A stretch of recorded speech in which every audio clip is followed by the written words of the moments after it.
Sisi katika serikali ambayo tunafanya kitu kinaitwa one government approach.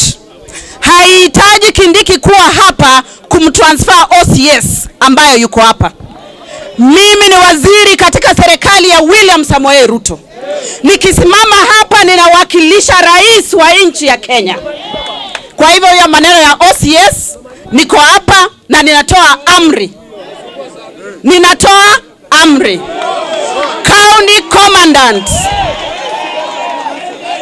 County commandant kama yuko hapa na ananisikiza, na kama ako mahali pengine habari mfikie. Waziri amesema kufikia kesho jioni OCS wa Matisi hakuwa ameondoka.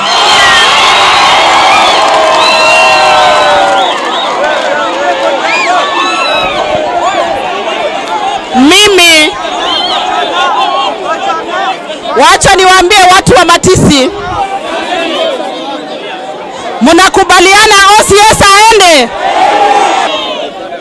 Na naambiwa OCS yuko tu hapa yuko. Naambiwa yuko tu hapa yuko. Si amepata habari? Amenisikiza kama yuko hapa? This is not a laughing matter. Mr. OCS, if you are here, those are instructions. I will just go to report to my colleague Professor Kindiki the action that I have taken. Waheshimiwa wenzangu, tupunguze uongo. Maneno ya kukuja hapa kuambia watu maneno ya uongo tupunguze.